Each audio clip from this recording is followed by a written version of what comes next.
Hello guys, तो आप सभी का स्वागत है हमारे नए यूट्यूब चैनल अशरफी क्लासेस में।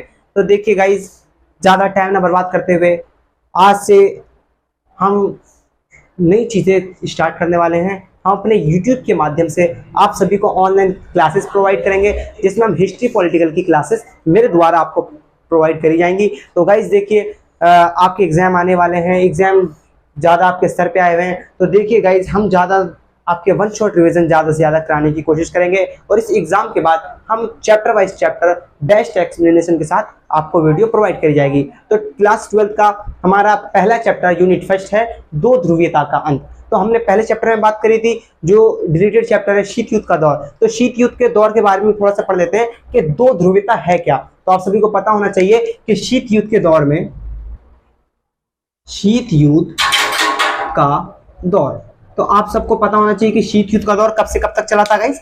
तो शीत युद्ध का जो दौर है हमारा 1945 से लेकर के 1991 तक के दौर को हम शीत युद्ध का दौर कहते हैं। और शीत युद्ध के दौर में दो महाशक्तियां थी, एक तो थी यूएसए और दूसरी थी यूएसएसआर। तो इन दोनों महाशक्तियों के बीच में शीत युद्ध के दौर में 1945 से लेकर के 1991 तक काफी संघर्ष का दौर देखा जाता है, काफी संघर्ष का दौर देखा जाता है। संघर्ष के बाद तनाव की स्थिति बनी रहती है।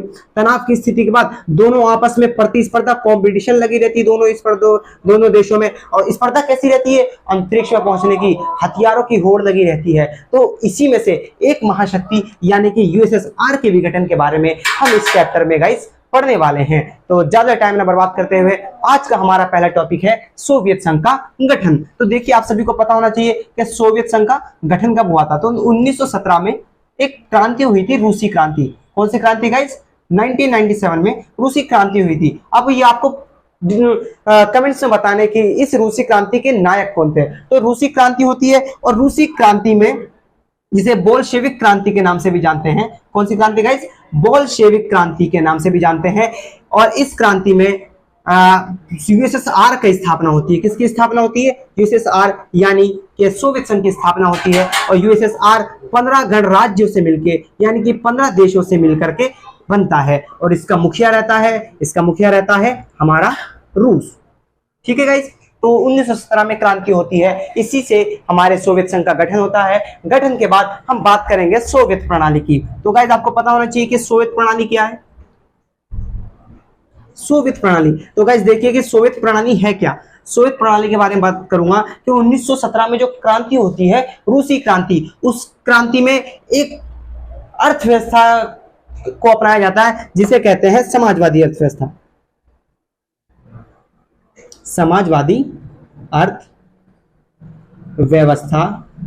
यानी कि समाजवादी मॉडल भी कह सकते हैं। समाजवादी मॉडल को 1917 में अपनाया गया और इसी को सोवियत प्रणाली का नाम दिया गया। तो गाइस, अब हमारा अगला टॉपिक है सोवियत प्रणाली की विशेषताएं क्या है। अगर आप इसको स्क्रीनशॉट लेना चाहते हैं तो स्क्रीनशॉट ले लीजिए। गाइस, हम बात करने वाले हैं सोवियत प्रणाली के बारे में। आई होप कि आप सभी ने पीछे की स्क्रीनशॉट ले ली होगी। अगर आपको वीडियो अच्छी लग रही है तो देरी किस बात की गाइस, जल्दी जल्दी अपने दोस्तों में शेयर कीजिए और लाइक का बटन दबाते रहिए, ताकि मेरे अंदर और शक्ति के साथ, मैं और मेहनत के साथ और लगन के साथ आपको पढ़ा सकूं और आपको वन शॉट रिवीजन करा सकूं। अब इसके बाद दो ध्रुवीयता के बाद हम सत्ता के नए केंद्र के बारे में बात करेंगे, फिर समकालीन विश्व के बारे में बात करेंगे और ले से ही ऐसे हम ले देके आपको पूरा मिड टर्म की तैयारी करा देंगे और आपको कुछ पता भी नहीं लगेगा। तो देखिए, हम बात करेंगे सोवियत प्रणाली की विशेषता के बारे में। तो सोवियत प्रणाली की विशेषता हम दो भागों में डिवाइड करके पढ़ते हैं। एक पढ़ते हैं आर्थिक विशेषता। कौन सी विशेषता? आर्थिक विशेषता। और एक बात करते हैं राजनीतिक विशेषता। तो गाइस, अगर हम आर्थिक विशेषता की बात करें तो सोवियत संघ में बेरोजगारी ना के बराबर थी। बेरोजगारी ना के बराबर थी। यहां पे उन्नत संचार प्रणाली थी। उन्नत संचार प्रणाली थी। यहां पे नियोजित अर्थव्यवस्था थी। नियोजित अर्थव्यवस्था थी। न्यूनतम जीवन स्तर, गाइस यहाँ पे न्यूनतम जीवन स्तर की सुविधा उपलब्ध थी। जीवन स्तर की सुविधा।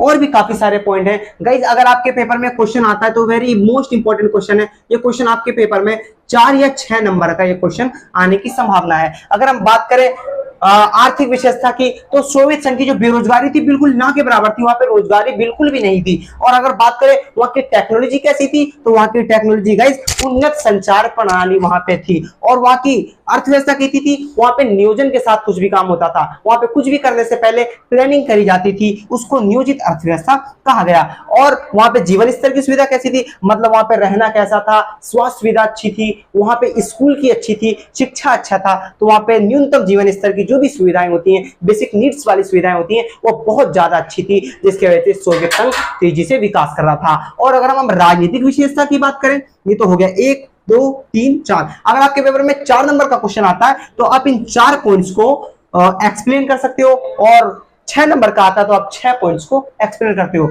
राजनीतिक विशेषता की बात करें तो केवल यहाँ पे एक ही पार्टी का शासन था। किसका शासन था, वो थी कम्युनिस्ट पार्टी। किसका शासन था गाइस, एक ही पार्टी का शासन, वो शासन में थी कम्युनिस्ट पार्टी। कौन सी पार्टी थी, कम्युनिस्ट पार्टी के बारे में। और राजनीतिक विशेषता के बारे में आप ये सारी चीजें लिख सकते हैं, और पेपर में क्वेश्चन आता है तो आप इसको लिख सकते हैं। गाइस जल्दी से हम अगला टॉपिक अब पढ़ेंगे, इससे पहले अगला टॉपिक पढ़ें, आप इसको जल्दी से एक स्क्रीनशॉट ले लीजिए। गाइस हम बात करने वाले हैं मिखाइल गोर्बाचेव के बारे में। तो मिखाइल गोर्बाचेव आते हैं 1980 के दशक में। कब आते हैं गाइस, 1980 के दशक के मध्य में, मतलब कि 1985 के बीच में ये मिखाइल गोर्बाचेव जी आते हैं, और वो यूएसएसआर में काफी सुधार करते हैं। उन्होंने सुधार जो किए, उन्होंने 2 नीतियां लाई। 2 नीतियां कौन कौन सी, दो अभी वो हम आगे पढ़ने वाले हैं। अगर हम बात करें उनके राजनीतिक सुधार की, तो राजनीतिक सुधार में जो सेना अफगानिस्तान गई हुई थी, सेना जो अफगानिस्तान गई हुई थी, सेना को वापस बुलाया और जर्मनी के एकीकरण में सहायता करी, जर्मनी के एकीकरण में सहायता करी, लोकतंत्र को बढ़ावा दिया, लोकतंत्र को बढ़ावा दिया मिखाइल गोर्बाचेव ने। और अगर हम आर्थिक सुधार की बात करें तो उन्होंने हथियारों की होड़ पे क्या लगा दी, जो अमेरिका और यूएसएसआर के बीच में सबसे मेन स्पर्धा चल रहा था, मेन होड़ चल रहा था, मिखाइल गोर्बाचेव ने उसी हथियारों के होड़, उसी हथियारों के होड़ के ऊपर क्या कर दी, रोक लगा दी। और रोक लगाने के बाद यूएसएसआर का विकास किया।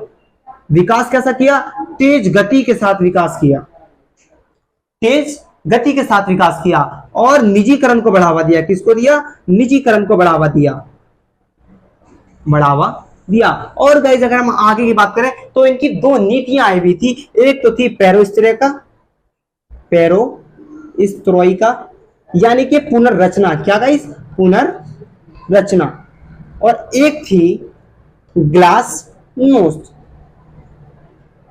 ग्लासनोस्ट इसका मतलब खुलापन।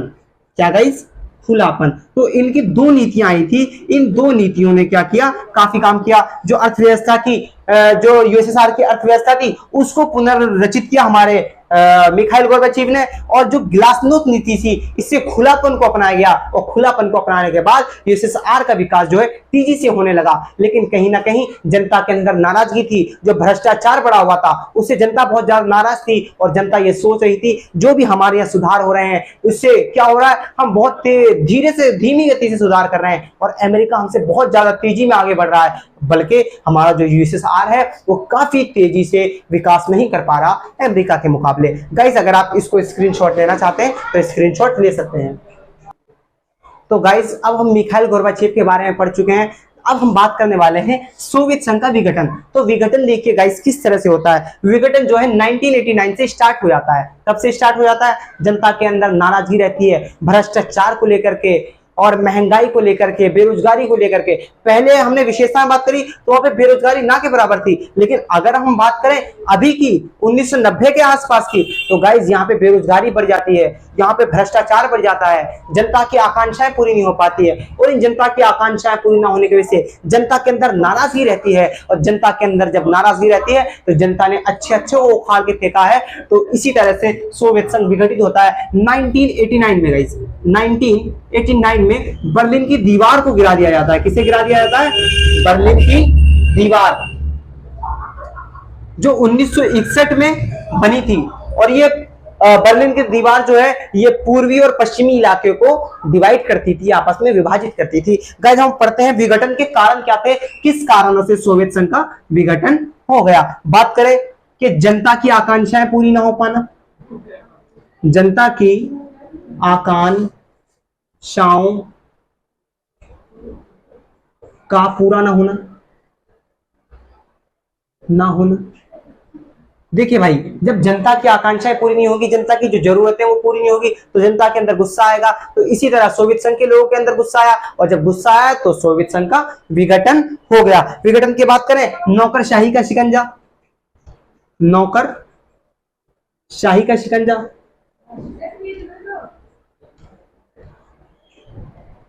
नौकरशाही का शिकंजा, कम्युनिस्ट पार्टी का दबदबा,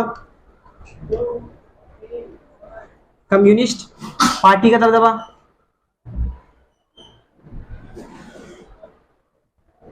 नेताओं का जनता के प्रति जवाब देना होना, नेताओं का जनता के प्रति जवाब देह ना होना। और बात करें पश्चिम के मुकाबले पीछे रहना, पश्चिम के मुकाबले पीछे रहना, मिखाइल गोर्बाचेव की धीमी गति से सुधार की धीमी गति, हथियारों पर अत्यधिक खर्चा। तो गाइस इन कारणों की वजह से सोवियत संघ क्या हो जाता है, विघटित हो जाता है 1991 में। और विघटन किस वजह से हो रहा है, आपने देखा नौकरशाही का शिकंजा, मतलब नौकरशाही ने, वहां के नेताओं ने अपना पूरी तरह से शिकंजा कस लिया है, जनता की बात नहीं सुन रहे हैं, जिसकी वजह से जनता के अंदर नाराजगी है, और फिर एक तरह से क्या हो रहा है, सोवियत संघ का विघटन हो रहा है। और अगर हम बात करें कम्युनिस्ट पार्टी का दबदबा, वहां पे कम्युनिस्ट पार्टी का पूरी तरह से दबदबा हो चुका था, अन्य पार्टी को इलेक्शन लड़ने नहीं देती थी, जिसकी वजह से जनता की आकांक्षाएं पूरी नहीं हो पाती थी, नेताओं का जनता के प्रति जवाब देना हो पाना, जो नेता थे वो जवाब दे नहीं होते थे, जब सरकार से जनता सवाल पूछती थी उसका जवाब नहीं देते थे, जिससे नाराजगी गुस्सा होता था, और इस कारण सोवियत संघ का विघटन हो गया। और पश्चिम के मुकाबले पीछे रहना, यानी कि यूएसए जो है सोवियत संघ से तेजी में गति कर रहा था, इस वजह से जनता के अंदर नाराजगी भरी पड़ी हुई थी, और जनता काफी नाराज थी, और जनता की आकांक्षाएं पूरी नहीं हो पा रही थी, इसलिए क्या हो गया, सोवियत संघ विघटित हो गया। सुधार की धीमी गति, मिखाइल गोर्बाचेव ने सुधार तो करे, लेकिन जनता का मानना था ये जो सुधार हो रहे हैं, राजनीतिक सुधार हो रहे हैं,